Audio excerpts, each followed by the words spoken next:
What you're looking at should be impossible. One soldier lifting a 40-ton Sherman tank with his bare hands. This wasn't a trick of the camera. This was the Ghost Army, a unit so secret their existence wasn't acknowledged until 50 years after the war ended. But they weren't the only ones. Today, I'm revealing 4 World War II units that officially didn't exist. Units that were erased from the history books. Units that saved tens of thousands of lives using deception, terror, and secrets the enemy never saw coming. This is forgotten valor. Let's uncover what they didn't want you to know. June 1944. The Allies have just landed at Normandy, but Germany still has the advantage. More troops, better positioning, and they know the terrain. The Wehrmacht has had 4 years to fortify the Atlantic Wall, and they're dug in deep across France. American generals are staring at maps, doing the math, and the numbers don't add up. Every strategic analysis shows the same thing. The Allies need more men, more tanks, more artillery than they actually have. One miscalculation, one German counteroffensive in the right place, and the entire invasion could collapse. So American commanders faced an impossible question. How do you make the Germans think you have an army of 30,000 men when you only have 1,100? How do you convince enemy intelligence that you're about to launch a massive armored assault when your tanks don't even exist? The answer came from the most unlikely place imaginable. You don't recruit soldiers. You recruit artists. The 23rd Headquarters Special Troops, better known as the Ghost Army, were handpicked from art schools across America. Fashion designers from New York. Painters from Philadelphia. Sound engineers from radio stations. Set designers from Hollywood studios. Men who had spent their lives creating illusions were now being asked to create the greatest illusion in military history. Their mission wasn't to fight, it was to deceive. And if they failed, thousands of real soldiers would die. The recruitment process itself was bizarre. Army officers would show up at art schools with vague descriptions of a special assignment that required creative thinking. They couldn't tell the recruits what they'd actually be doing because the program was classified at the highest levels. Many of these young artists had tried to enlist in combat units and been rejected for being too scrawny, too artistic, too intellectual. Now suddenly the army wanted them specifically because of those qualities. They had no idea they were about to become some of the most valuable soldiers in the European theater. Here's how it worked. The Ghost Army would arrive at a location days before the real army needed to move through. They'd set up camp just like a regular military unit. But everything they deployed was fake. Inflatable Sherman tanks that 2 men could carry. Rubber artillery pieces that could be inflated with air pumps. Fake supply depots made of painted canvas stretched over wooden frames. From the ground, up close, you could tell they were props. But from the air, through the lens of a German reconnaissance plane flying at 10,000 feet, they looked absolutely real. The attention to detail was extraordinary. They didn't just inflate a tank and walk away. They studied how real tank units behaved. They created fake tank tracks in the mud using special rollers. They hung laundry between tents. They painted unit insignias on vehicles. They even scattered cigarette butts and garbage around the camp, because real soldiers are messy. Every detail was designed to pass scrutiny from German aerial photography analysts who would be studying these images for hours, looking for any sign of deception.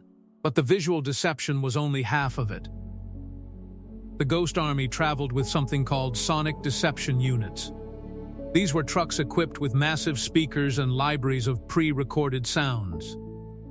The sounds of tank engines rumbling, troops marching in formation, supply trucks moving equipment, commanders shouting orders, all recorded from real military units, and then played back at precise volumes and timings to create the acoustic signature of a mechanized division preparing for combat.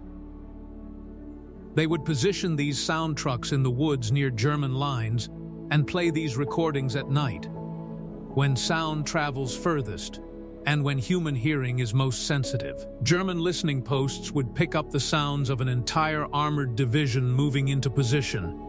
Their intelligence officers would mark it on their maps. Their commanders would make decisions based on it.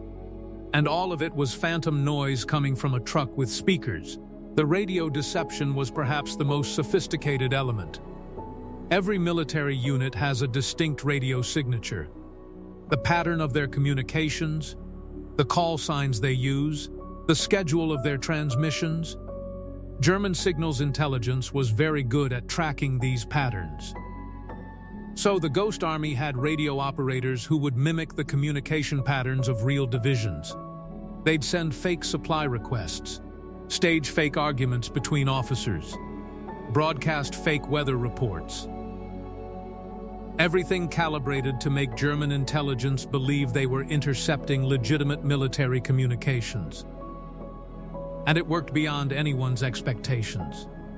Over the course of the war, the Ghost Army conducted more than 20 major tactical deceptions. Operation Viersen, where they simulated the presence of the 30th Infantry Division and drew German forces away from the actual crossing of the Rhine River. Operation Buzonville, where they impersonated the 6th Armored Division and created a phantom threat that tied up 2 German divisions for critical days. Operation Brest, where they made the Germans believe a major assault was coming from the east when the real attack came from the south. In one operation near the town of Metz, the Ghost Army set up what appeared to be a massive forward operating base for an entire corps, more than 40,000 men. They positioned their inflatable tanks in formation. They ran their sound deceptions every night. They broadcast constant radio traffic. German intelligence was convinced that the Americans were about to launch a major offensive in that sector, so the Germans moved 3 divisions to defend against it. 3 entire divisions, pulled from other parts of the line, to defend against an army that didn't exist. Meanwhile, the real American forces attacked 20 miles south with minimal resistance. Military historians estimate the Ghost Army saved between 15 and 30,000 Allied lives. Think about that. 1,100 artists with inflatable tanks and sound equipment saved more soldiers than most infantry divisions. They never fired a shot in combat. They never stormed a beach or took a hill. But their contribution to winning the war was immeasurable. But here's what makes their story even more remarkable. After each operation, they had to pack up everything and disappear before the Germans realized they'd been fooled. Because if the enemy ever captured their equipment, if they ever understood how the deception worked, the whole program would be compromised. So these men lived with the constant knowledge that if they were overrun, if German forces broke through and discovered inflatable tanks instead of real ones, the deception would be over. And worse, the Germans might use the same techniques against the Allies. Several times, they came close to being discovered. There's a documented incident where German forces launched a surprise counter-offensive and nearly overran a Ghost Army position. The artists had to frantically deflate and pack their equipment while artillery shells were landing around them. Some of them were literally running through fields with deflated rubber tanks slung over their shoulders, while machine gun fire tore up the ground behind them. They made it out, barely. But it was a reminder of how dangerous their work really was. And then, after the war ended, after VE Day, after the celebrations and the victory parades, the Ghost Army was ordered to destroy all of their equipment. Burn the inflatable tanks. Smash the sound equipment. Shred the documents. The entire program was classified at the highest level. These men were told they could never speak about what they'd done. Not to their families, not to their friends, not even to other veterans. They had to sign secrecy agreements that threatened them with prosecution if they ever revealed the nature of their service. Their story was classified until 1996. 50 years after the war ended, these men couldn't tell their families what they'd done. They couldn't attend reunions. They couldn't be honored. Many of them went to their graves without their children ever knowing what their fathers had accomplished. Why? Because the deception tactics they pioneered were still being used in modern warfare. The Pentagon was still using sonic deception in the Gulf War, still using visual deception in Bosnia. The Ghost Army didn't just fool Hitler. They rewrote the rule book on military deception, and the Pentagon wanted to keep using it without the enemy knowing how it worked. When the Ghost Army story was finally declassified in the 1990s, many of the veterans were elderly or had already passed away. The few survivors finally got to tell their stories. One veteran, Jack Mazie, who went on to become a famous designer after the war, said he spent 50 years being asked what he did in the war and having to lie about it. He would tell people he was in logistics or supply, boring jobs that would end the conversation. Meanwhile, he'd helped execute one of the most audacious military deceptions in history. Now, the Ghost Army fought without weapons, but our next unit? They were the exact opposite, chaos incarnate. If the Ghost Army was art, these men were anarchy, and they scared the Germans more than any conventional unit ever could. Meet the Filthy 13. Part of the 101st Airborne Division's demolition section, these men had one rule. There were no rules. They were the inspiration for the movie The Dirty Dozen, but Hollywood sanitized them. The real Filthy 13 were stranger, rougher, and far more effective than any film could capture. Their leader, Jake McNeese, was a half-Choctaw paratrooper from Oklahoma who'd been demoted multiple times for insubordination. He'd punched a sergeant who made a racist comment about Native Americans. He'd gone AWOL to visit a girlfriend. He'd been caught gambling with enlisted men, which was against regulations for NCOs. By all conventional military standards, he should have been dishonorably discharged. But the Army kept him anyway, because he was that good at destroying things. And more importantly, because men would follow him into hell. McNeese had a philosophy about military discipline. He believed that men who could think for themselves, who could make decisions under pressure, who weren't afraid to break rules when the situation demanded it, those were the men who survived combat. So he deliberately recruited misfits. The troublemakers, the rebels, the guys who'd been in the stockade, the soldiers that other officers wanted to get rid of. He built a unit of men who couldn't function in a normal military structure, but were absolutely lethal when you pointed them at the enemy. The Filthy 13 refused to bathe before missions, sometimes for weeks. This wasn't just rebellion. McNeese had a theory that the smell of soap and shaving cream could give away their position to enemy patrols in the dark. So they stopped bathing. They stopped shaving except for mohawks they cut into each other's hair using trench knives. They painted their faces with war paint in patterns McNeese taught them from his Choctaw heritage. They looked more like a biker gang than an elite military unit. And that was exactly the point.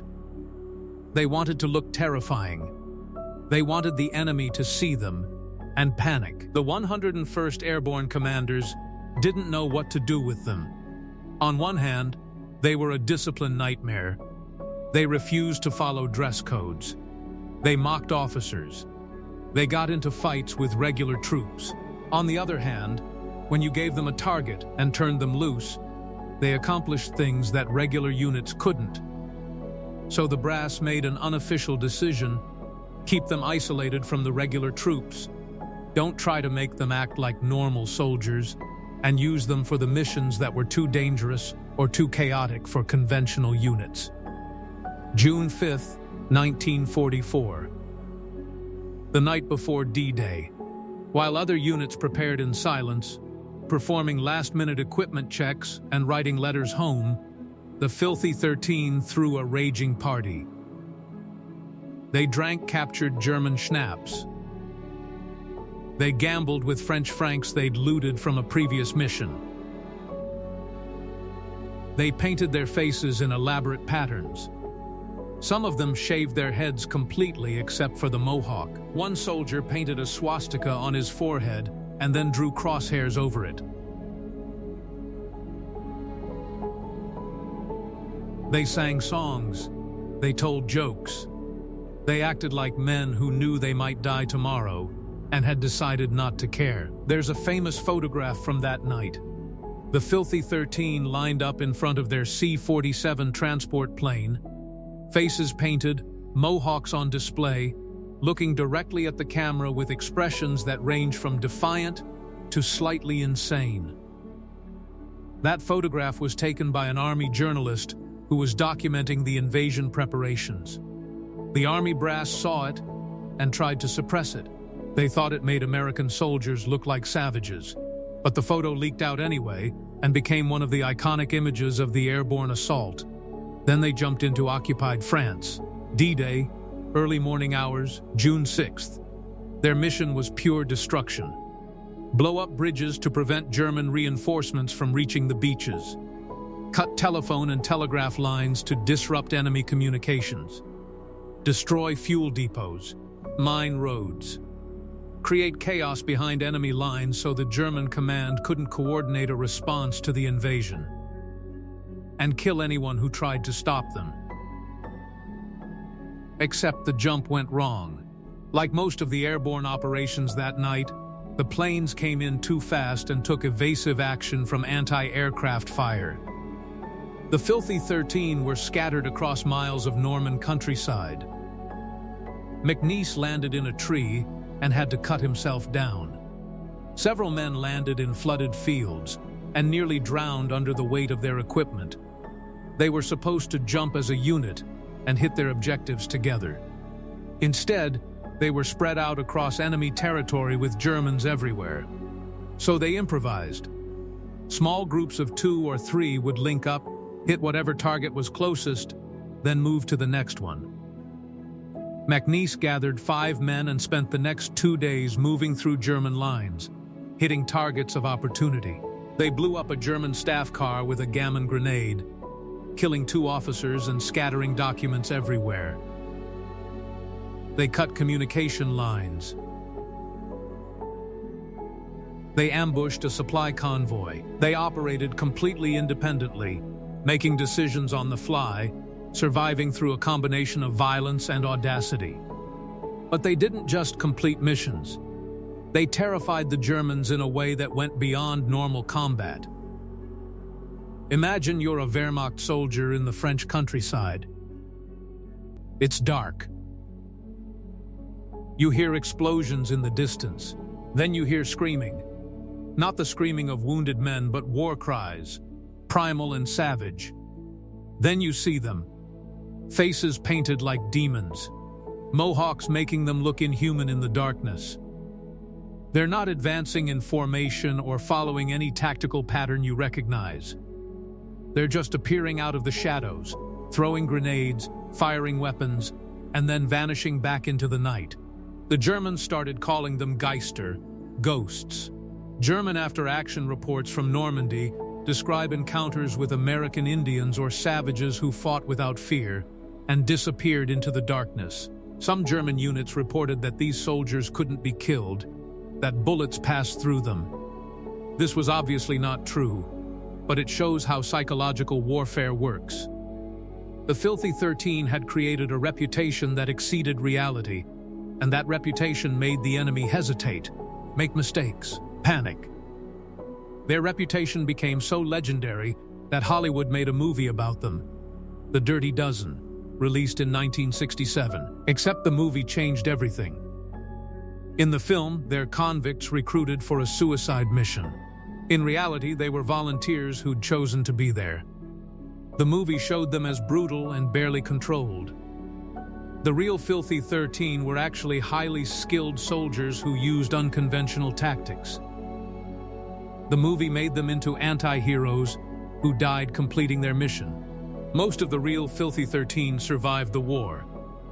After the war, Jake McNeese went back to Oklahoma and worked as an oil field worker. He didn't talk about his service much. When asked what he did in the war, he'd just say, "I jumped out of airplanes and blew things up." He didn't attend military reunions or join veteran organizations. He thought the whole culture of military ceremony and medals was pointless. He'd done his job. His men had survived. That was all that mattered to him.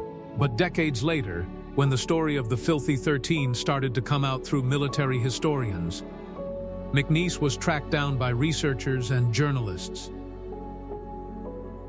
They wanted to know about D-Day, about the operations in Holland, about the Battle of the Bulge. And slowly, reluctantly, McNeese started telling stories about the men he'd served with, about the missions that official histories had gotten wrong, about what it was really like to fight that way. One story he told was about Holland during Operation Market Garden. The Filthy 13 were dropped behind German lines to secure a bridge. They landed in the middle of an SS Panzer division. By all logic, they should have been wiped out immediately. Instead, McNeese gathered his men, assessed the situation, and decided to attack. 13 men attacking a panzer division. They used the darkness and confusion to hit the German fuel depot. The explosion was so massive it lit up the night sky and destroyed dozens of vehicles. In the chaos, they escaped. The Germans spent 2 days searching for the American battalion that had attacked them. They never imagined it was just 13 men. The Filthy 13 proved something the military establishment didn't want to admit. Sometimes the best soldiers aren't the ones who follow orders perfectly. Sometimes you need controlled chaos. Sometimes you need men who will look at a situation that's completely hopeless and decide to attack anyway. The army kept them secret not because they were ineffective, but because they were embarrassing. They didn't fit the clean narrative of the greatest generation. They were too rough, too violent, too uncontrollable. But they got results that normal units couldn't achieve. So far, we've seen deception and destruction.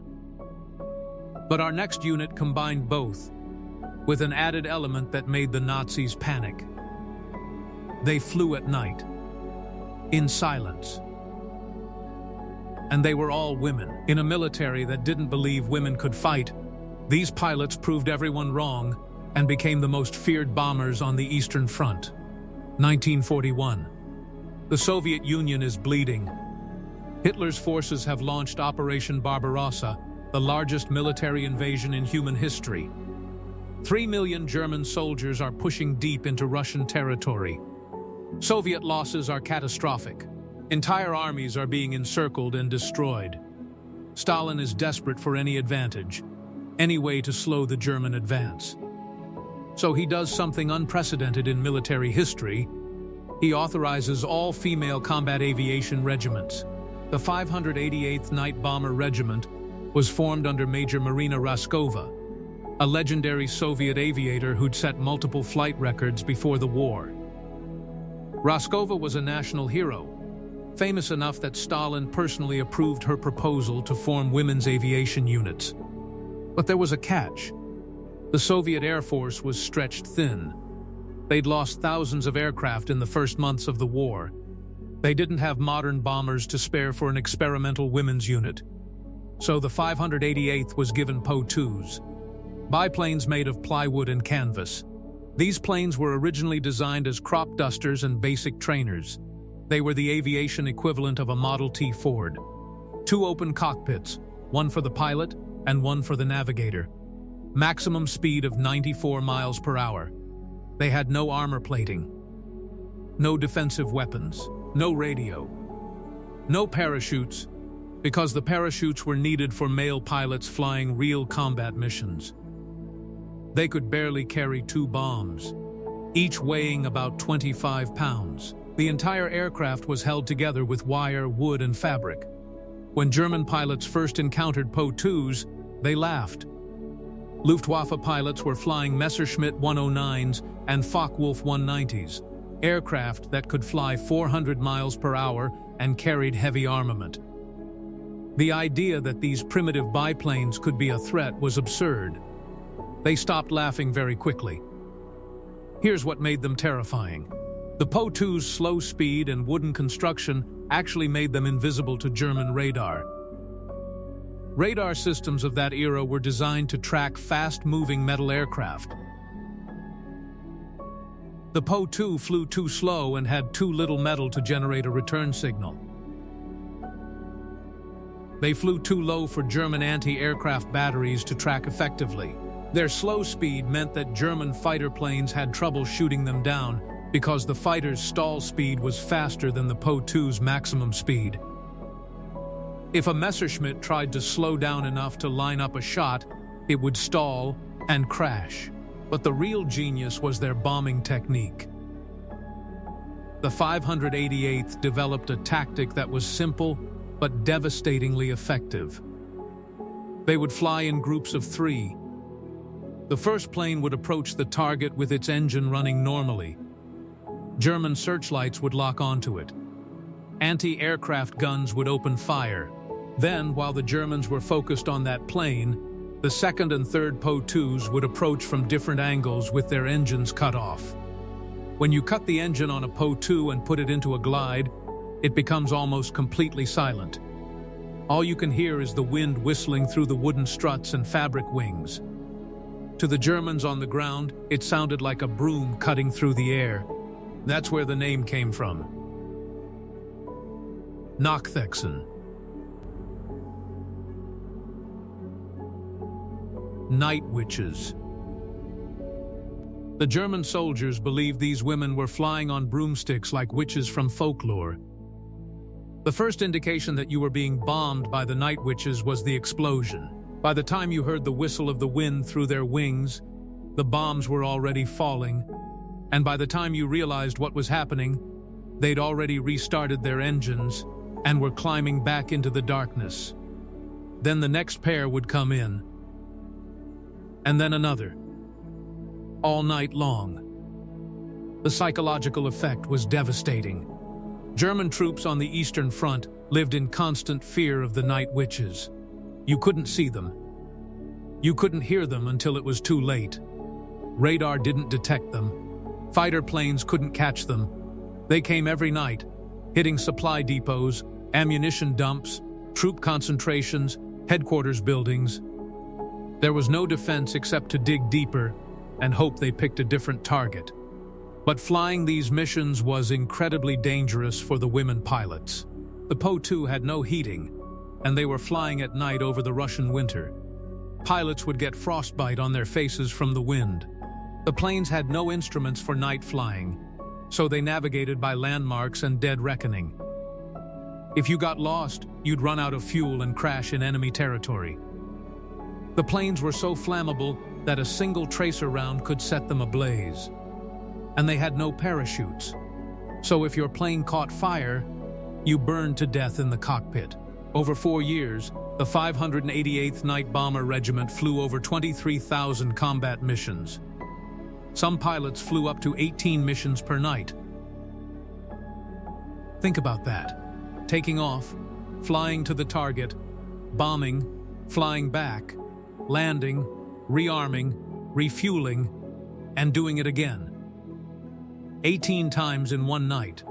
They dropped over 23,000 tons of bombs and were credited with destroying or damaging dozens of German supply depots, hundreds of vehicles, multiple airfields, and countless troop positions. 30 of their pilots were killed in action. Some were shot down by anti-aircraft fire.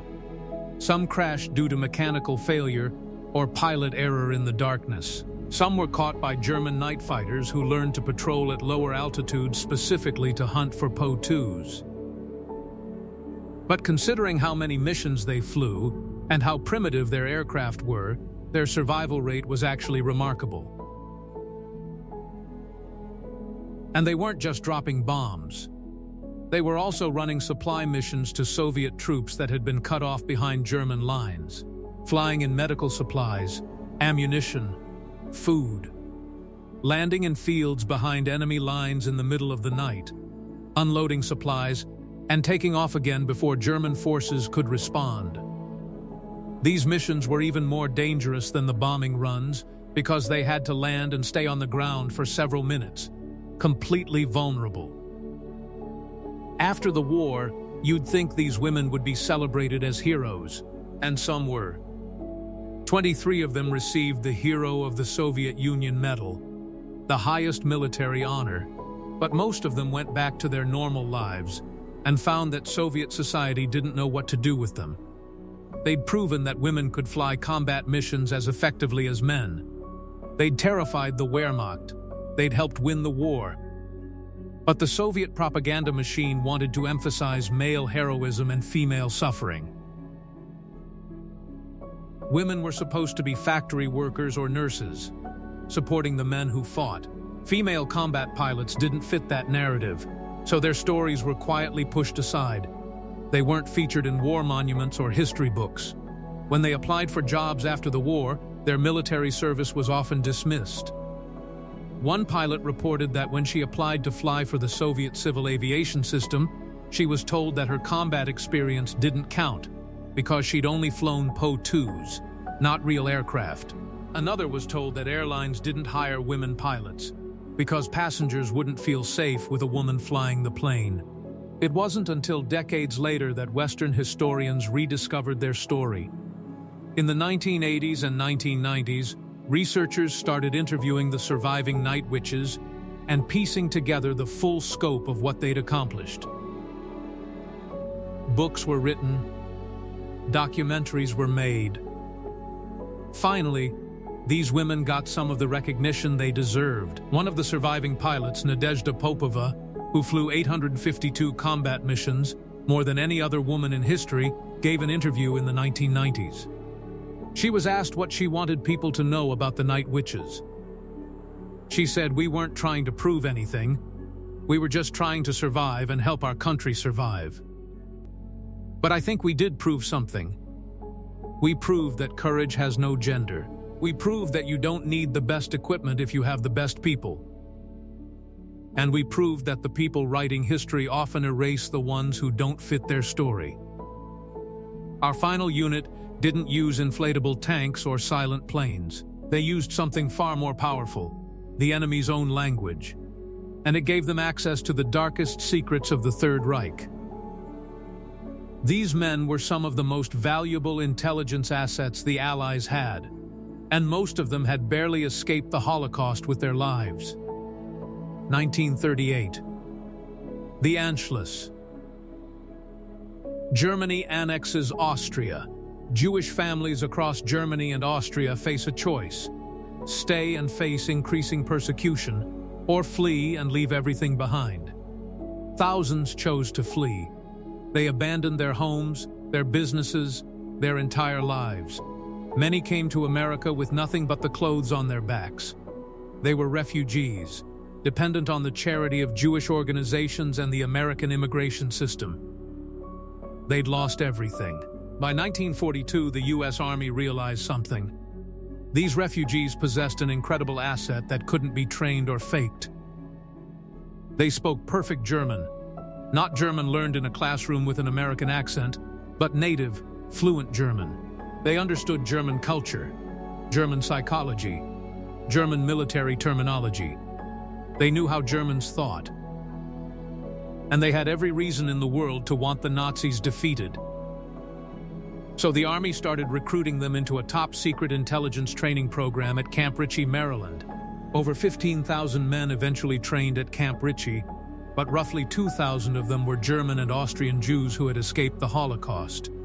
They were taught advanced interrogation techniques, psychological warfare, intelligence analysis, how to break down a prisoner's resistance without using torture, how to identify which prisoners had valuable information, how to spot when someone was lying.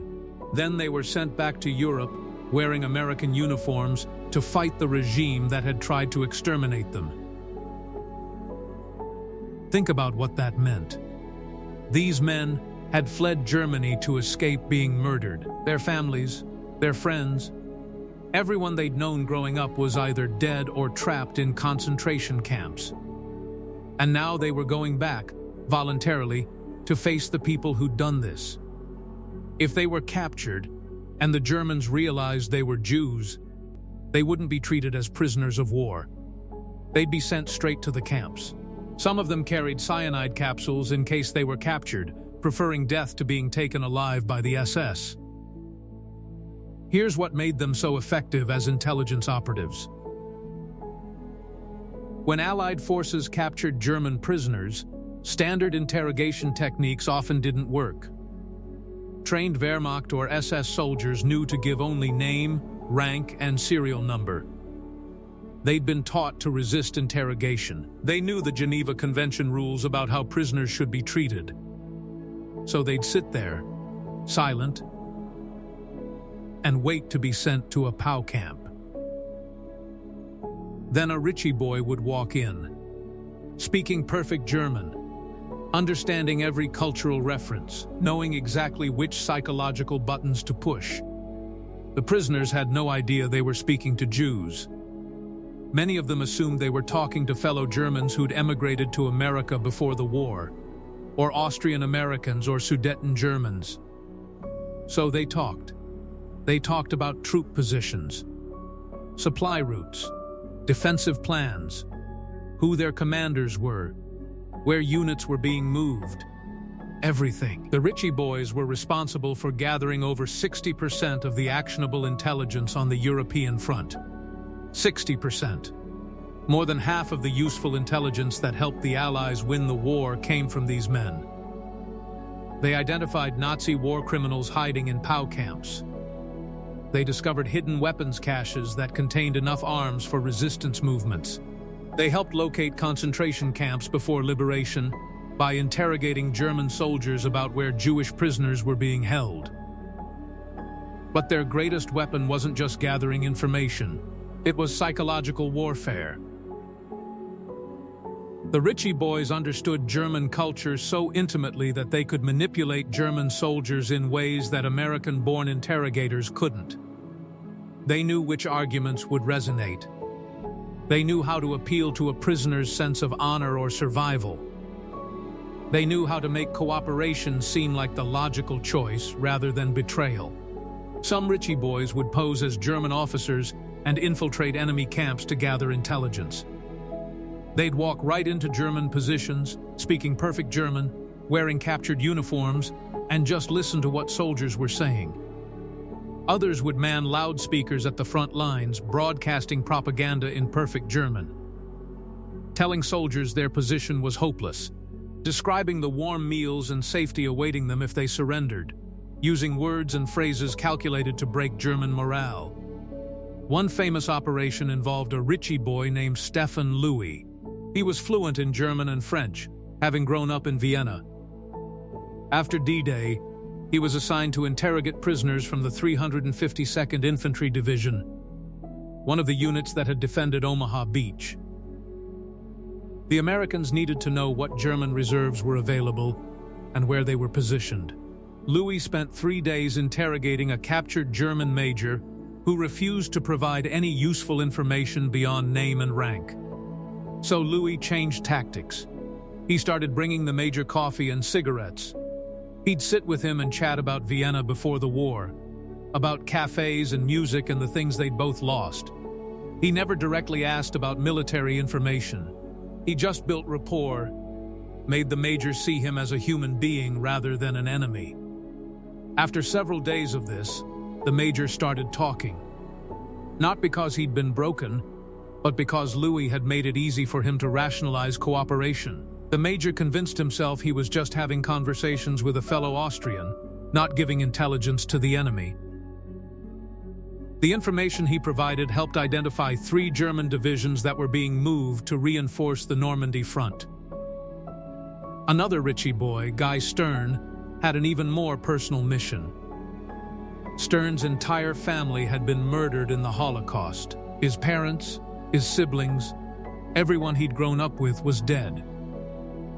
After the war, he was assigned to interrogate a captured German general named Walter Bruns, who'd commanded troops on the Eastern Front and was implicated in atrocities against civilians and Jewish populations. Bruns was arrogant and uncooperative.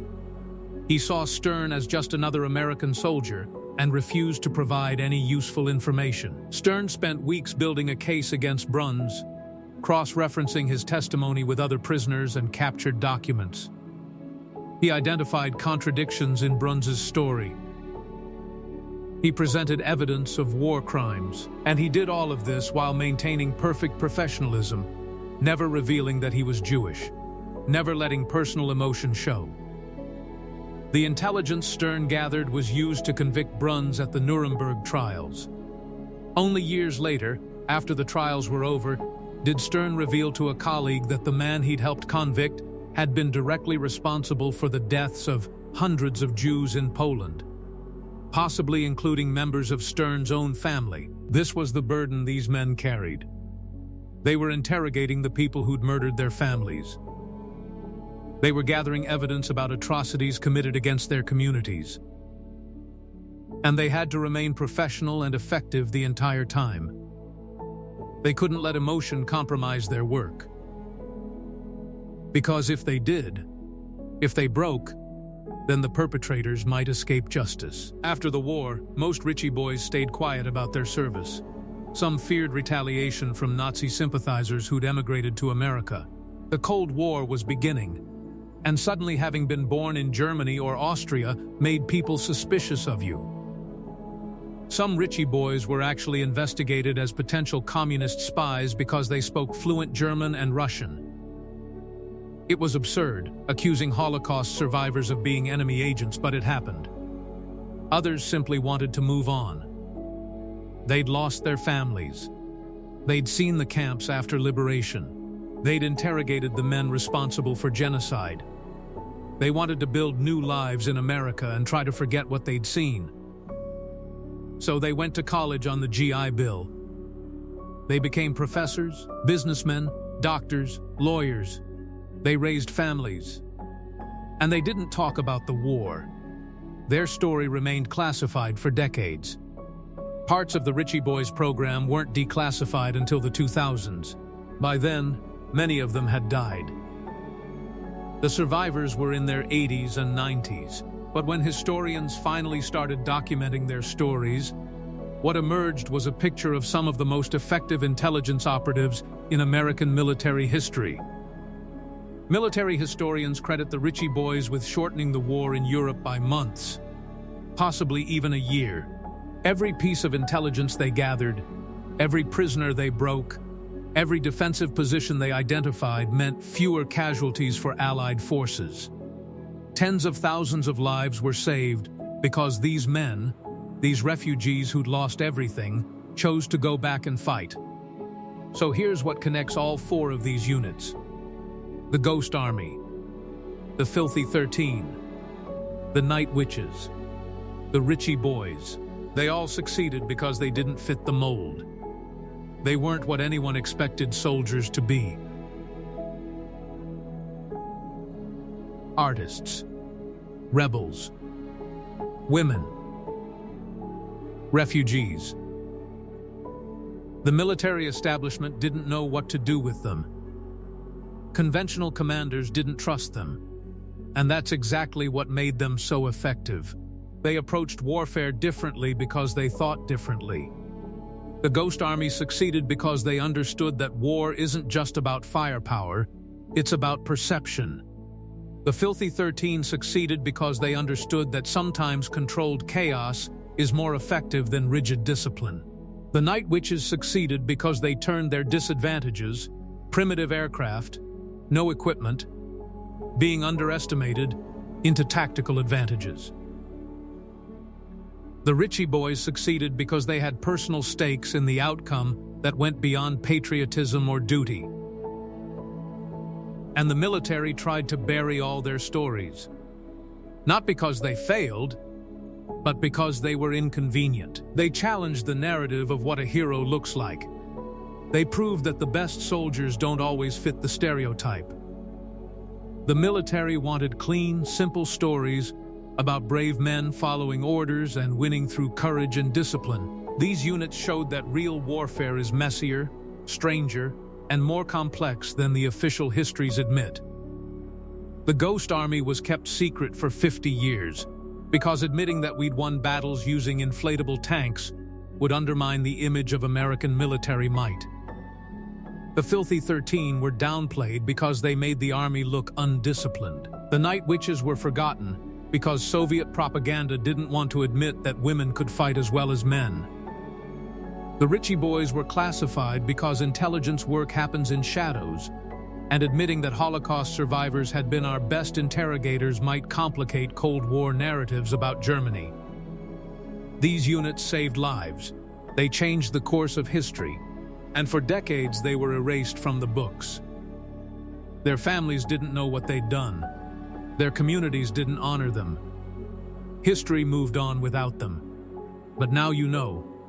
Now their stories live on. This is why these stories matter. Not just because they're interesting, but because they show us that the people we ignore, the ones who don't fit the expected mold, are often the ones who change everything. The artists who saved 30,000 lives, the rebels who terrified the Wehrmacht, the women who proved courage has no gender, the refugees who helped defeat the regime that tried to destroy them. These are the heroes we almost forgot, and we can't let that happen again.